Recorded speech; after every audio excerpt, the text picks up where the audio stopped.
because you get a class like my Politics. fourth block, and they go and they got Shania Jones and Sean Jolly, and we got Daquan Castell, Right. and you have all of these kids in there, and these students are, they're active. So I have to work twice as hard to get them to do, and they're making gains.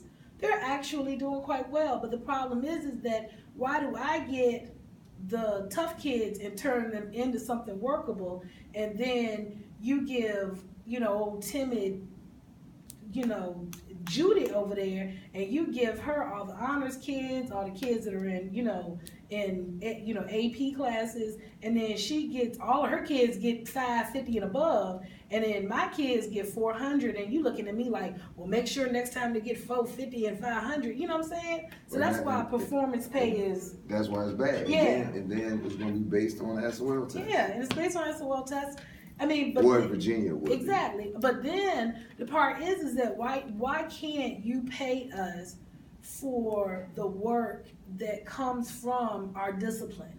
Because I mean, at the end of the day, reality is that every doctor, every lawyer, every scientist, every database manager, every person that makes an app, they all had to go through our doors unless they were homeschooled. Either way, they had to come through these walls. So why can't you? Unless their parents were affluent and could afford private school. Well, but you still got to pay private school you still got to pay teachers. You do. I mean, the downs, not necessarily a downside, but the issue with that is, and we talked about this one time in class with the students. Mm-hmm. Petersburg High School. Think about the taxes being paid here. Well, think about the unemployment. Exactly. Think about but see that the low wages. And that goes as opposed to Cosby High School. Exactly. Where but the houses are and the funny thing is $4,500. that we had a conversation. Somebody said to me the other day, they were talking about, I was reading an article on Facebook about how, we have buying power. And I said, oh yeah. I said, of course we have buying power. I said, we have colored buying power. I said, we'll go and spend our money. I said, because as a community, we don't have discretionary money.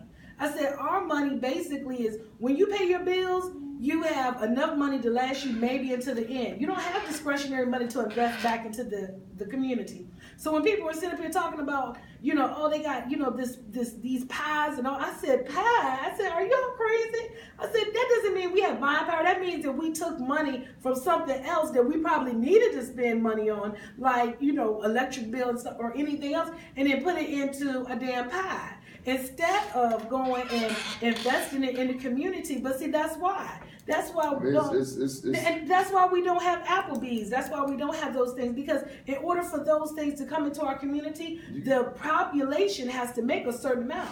And the population doesn't. The reason why Petersburg doesn't have Chick-fil-A, Applebee's, that's a disparity. And it's a disparity because they look at the income of Absolutely. the area.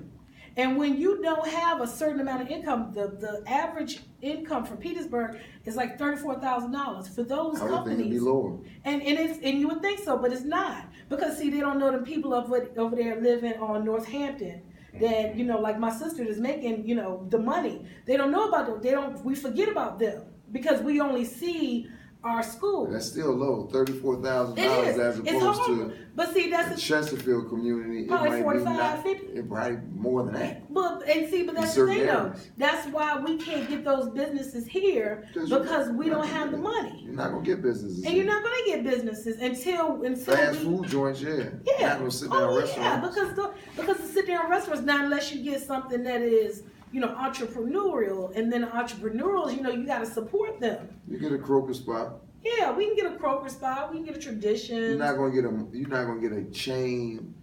You're not gonna get a PF chain.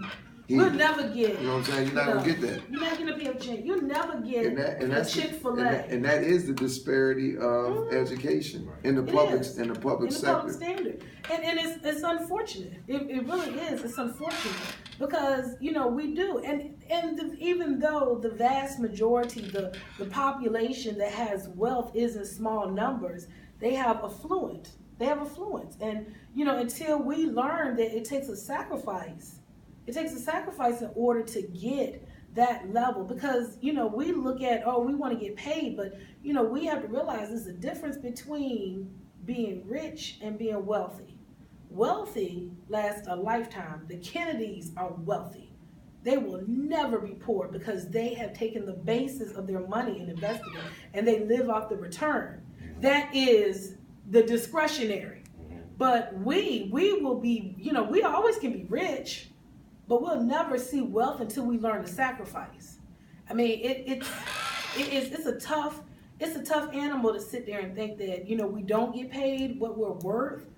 But at the end of the day, why do you come in here? And that's the thing. I was going to say that in terms of the initial question, when you get into education in a public school, and whether it be the inner city or a rural area, you already know what it comes with. You already know what it comes with. Not that much in terms of pay. So you don't come, if you did not come in with that train of thought, then you're going to be sadly mistaken. So you already come with, hey, I'm going to make $34,000, $35,000, $36,000, and I may make 50 or 60 in 25 years. Yeah. Well, either that, or you get your advanced degrees and you move on and try to make the higher decisions. But if you're a field hand, so to speak, in terms of education, if you're a teacher, you're not gonna make that much money. But and that goes back to the history of what teachers were.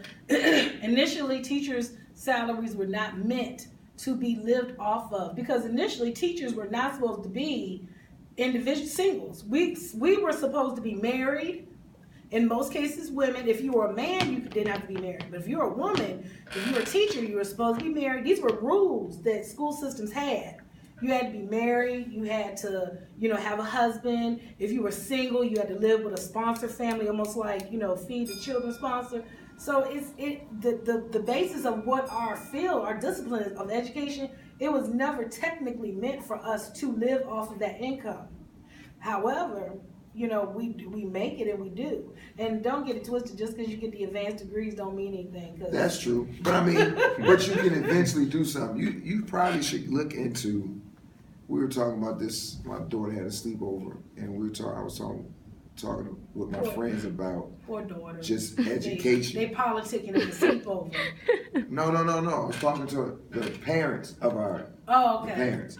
We're talking about education in general, just for our children, and how we know the public education, even though I'm in public education is not the answer for a lot of our children, unfortunately, because it's not preparing them for the real world. It's preparing them for tests, but it's also preparing them for low expectations. Like if you talk to the average student, not the upper echelon students here, but the average student, they want to get a job. None of them have an entrepreneurial spirit. None of them have I'm going to go to school so I can perfect this skill. So I think public education is failing our children. And it's not the teachers that are failing them, because the teachers are only a part of the system. The overall system is really failing our children. When I say our children, I'm talking about Black and Latino children across America. They're really failing. Oh, yeah. It's not the teachers. Why? Don't get that mixed up. The system is failing us, because this system of education was started 1800s. We have not changed really education since then. No. The infrastructure of education has been the same forever. Ever. People, they try to change a little bit, but 9 times out of 10, you go into a classroom, it's seats, students, sitting, everybody. Order. Our children are now so engulfed and indoctrinated with so much stimuli that you have to adapt to what they're doing. Yeah. You can't do what you did 30 years ago. We still have teachers trying to do what they did. Sit down, shut up. That ain't what it is. The movement element is, I always said that if you had a perfect school. Gotta go. Yeah. A perfect school would probably be outdoor, something where kids could manipulate and move. Oh, they ain't come back yet. So yeah, could manipulate and move and enjoy, enjoy field trips, learning. Right. Anything that got to do with learning is gone. But see, and the thing about it is, got to be related to the SOL. Now the SOL, I think. We all had standards, I think, growing up. Yeah, we did. We in had Chicago, SOLs. we had the Iowa test. Yeah. But we had the Iowa test too. But it was not linked to your success. Right. It was a measurement of how well you knew certain things. Yeah. But if you didn't do well in Iowa, that doesn't mean you weren't going to graduate. Yeah. Right. It was a predictor. It was something that we used in order to say. Gary, I need you to come today, man. This was good for this student has a good analytical skill, or this student has good reading ability, or this student has works well with looking at the bricks and putting them in order in the way they need to go, and and we haven't done that. We've taken away that piece. We've taken away because SOLs are here. But I mean, the only people that can change that. It's us, the people who are affected worse by it. Like, we had an example of one time in class, the kid said, Ms. Davis, why do we have to have these SOL tests? Why do we have to take these tests? And I said, because y'all ain't vote. I said, because they didn't vote. And it was just like, what do you mean? I said, because I said, when President Bush came in office, I said, he came and bought No Child Left Behind. I said, we already had Goals 2000. I said, but they brought in No Child Left Behind. I said, but you all didn't vote. I said, because you didn't vote now, I said, you want to complain about this. I said, but then when I tell you all to go out and, don't lose your right to vote, don't become disenfranchised, they say, whatever vote. And I'm like, come on now. You don't understand it. The thing about that, they have so many people that aren't educators making those types of decisions. Exactly. So when you have people that don't know the day-to-day grind of a teacher, don't know all the external factors that impact students as they come to the classroom, they'll make a decision like that. Well, yeah. Well, that's gonna and that might be determine whether or not you graduate. Essence of it is. The true essence is that we have so many people making the decisions. Don't have anything to do with education. Never step foot in the classroom. Never instructed anybody. Yeah, what it's like to actually have that child learn what to know what those sounds are. They don't understand. What the rest of them? So